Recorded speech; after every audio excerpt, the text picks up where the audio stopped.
Sa rice, sa ulam, tsaka ito sa so, tingnan niyo yung itsura niya guys. Ito na yung itsura. So, update guys. Ito na yung ang ginawa ko lang is parang makikipagpipid. Mas tipid sa oras.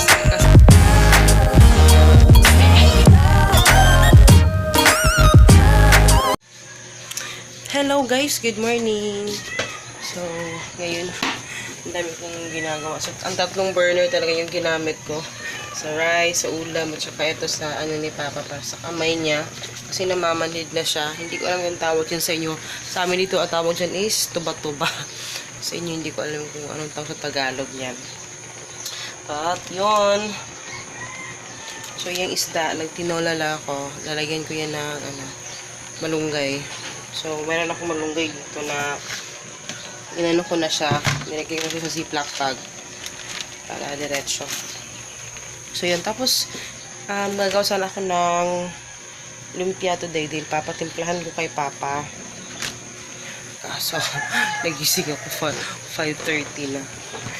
Hindi ko na siya magagawa. So, ayan. So, hello guys. Kaya ba ako nakapag-vlog? Anong oras na? Stress na.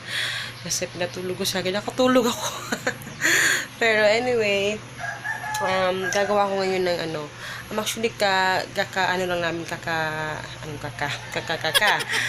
umalis kami kanina. Pumunta kami dun sa palengke. Dahil nag-restock ako konti. Tapos yun. Tapos naiinis ako sa aking CPU dahil dalawang beses ko na siyang dinala doon sa tawag doon. Kasi ipapaano ko sana, ipapa-reformat. Kasi naglolo ko na naman siya. Kaso walang 2 days na hindi ko alam. Simula nung nagbagyo, until now, hindi pa sila nag-open. Hindi ko alam kung bakit. So, yun. So, dala-dala ko yan kanina. Mabigat pa naman ng CPU. So, yun. Tapos, gagawa na ako ng lumpia. Kasi, diba, kahapon na grocery ako. At, gagawa ko ng bulto na lumpia. So, ato. So, tingnan niyo yung ice, guys. Grabe na yung ice. Hindi ko siya ma-defrost kasi may mga laman pa kasi siya.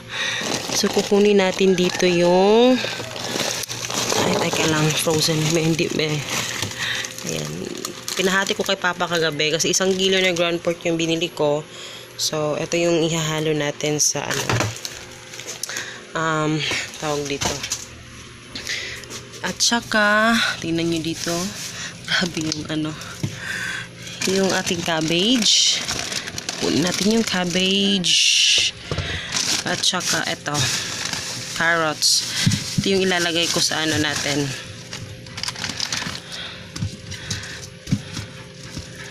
So, ayan. Ang dumi ng ref. So, ayan. Ayan na siya. Ito yung ating, suot ko na naman itong aking damit na may aircon. So, yan. Okay. I'm ready. So, gagawa tayo. So, I'm ready. Let's get ready to rumble. So, yan.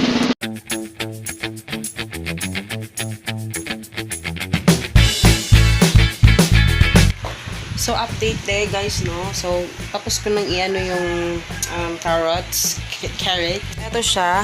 Ginamitan ko siya ng guys, grater. So, yun yung itsura niya. Medyo mapino na. So, yung dalawa, hindi ko lang muna to So, dalawang carrots lang to. Tapos, ito naman yung cabbage, ita-chop ko. Kinunan ko na siya ng kanyang buto-buto. Tapos dito ko siya ilalagay kasi hugahin ko pa itong mabuti kasi masyadong tawag doon. Masyadong dirty. So, ayan. Yung itsura niya, guys. Ito na yung itsura ng ating mga kalat. Pero, ayan. Okay na ba yan? So, talagang inano ko talaga yan para kinamay ko talaga to para talaga yung lasa niya talaga siya ang tawag doon lahat magkaroon ng ano yung asin. Ang nilagay ko pala dito guys is asin, yun nga, yung gulay, cabbage, carrots, ground pork. Konti lang naman nilagay ko na ground pork. Mas maraming yata tong gulay. Tapos, onion, garlic, at saka asin, paminta na durog, ground pepper. Tapos, magic sarap. Magic sarap. Yun lang yung nilagay ko. Tapos, ko lang to, tatakpan ko lang to, para lang yung lasa niya. So, ayan. So, next na naman gagawin natin is ito. Ang cereal ni Hagrid, ilalagay natin sa Tupperware. Ayan. What? Ay, Lord! So, yan. So,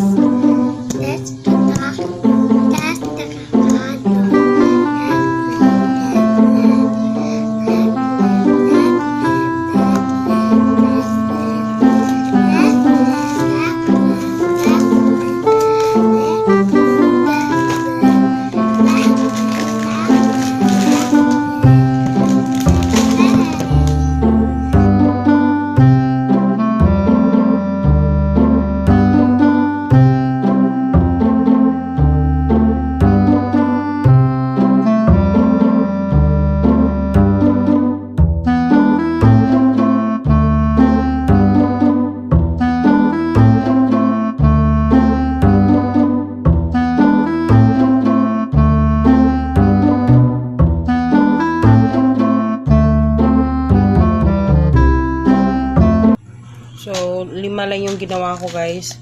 Marami pong sobra. Ko lang yan. Hi guys!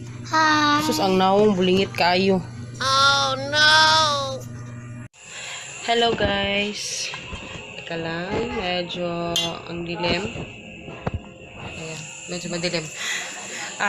Ito na yung lumpia natin. So, kasalukuyan namin pinapak ni Papa. So, ito yung ginagawa namin. Ito yung lumpia wrapper na binili ko. So, pinutol namin guys dahil sobrang laki niya. Ang lalaki niya. 28 pesos yung isang pack, pero malaki talaga siya. So, pinutol namin. Ay. Tapos, yan. Yung pinagmamalaki ni Papa. Na kanyang, mas magaling daw siyang mag-wrap. So, listen up, yo! Tapos, ito yung ating lumpia. Yummers. Sabi ni Papa na wala na rin yung karne. Puro ng gulay. Sinadya ko talaga yan. So, yan. Ito na yung ating, So, medyo madami yung ating magagawa today.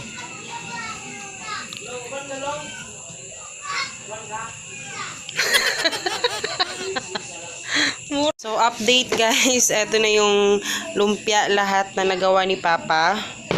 Tapos, marami pa akong sobra dito. Ito, ano ko to sa, ang tawag dito, saging. Tapos, lalagyan ko ng langka. Ayan. So, tapos, ito naman, ilalagay ko to sa ziploc bag. Para ma-freeze ko na siya. So, ayan. Guys, ito na yung lumpia natin. So, meron akong 3, 4, 5 na ziploc bags ang nagawa natin.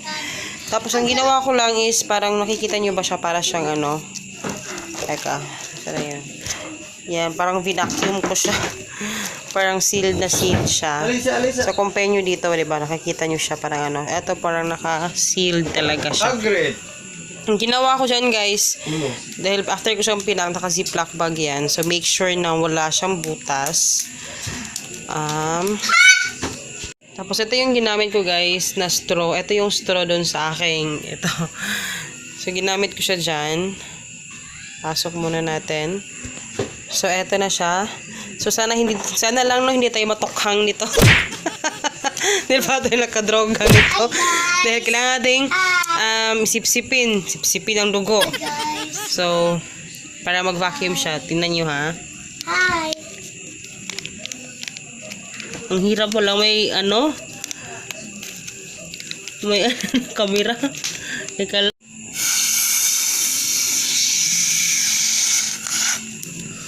Ayan.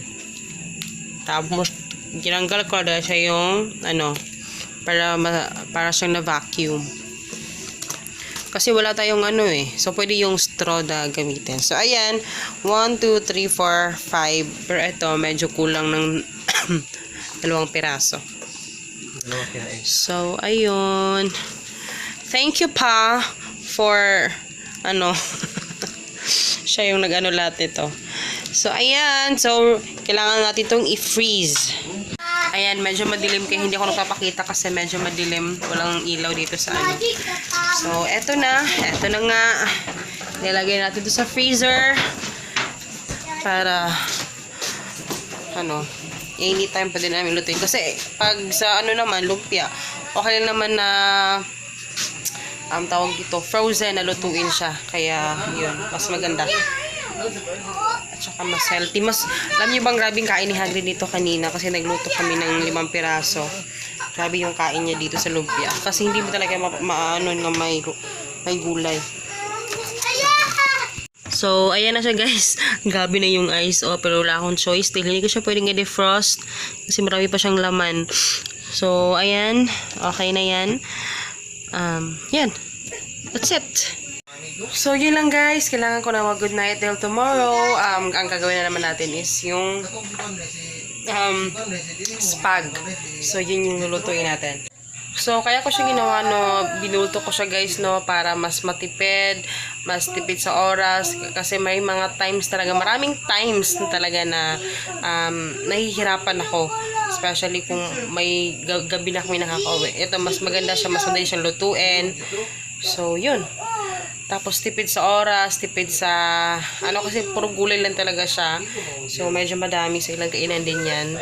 So yung ginastos ko diyan guys is yung pork, hinati ko siya. So bali yung pork is nasa mga 100 pesos na ata. 100 plus, okay. Kasi 200 234 yata yung kilo. So half ko siya tapos lang naman yung nilagay ko, carrots at saka yung cabbage, yun lang. Kasi kung bibili talaga ako doon sa grocery ng pasensya na guys, isang madilim. Yung isang nasa mga 30 to 40 pesos yata yung presyo ng parang isang ziplock. Mas marami pa nga siguro yung nasa ziplock ko. So yun, mas matipid talaga siya. So yan. So yun lang guys. So yun lang guys. I hope you guys enjoy and please don't forget to subscribe and leave comment down below kung meron kayong mga tanong or mga gusto nyo i-share niyo recipe. At dahil malilinis pa ako. See you in my next video guys. Good night!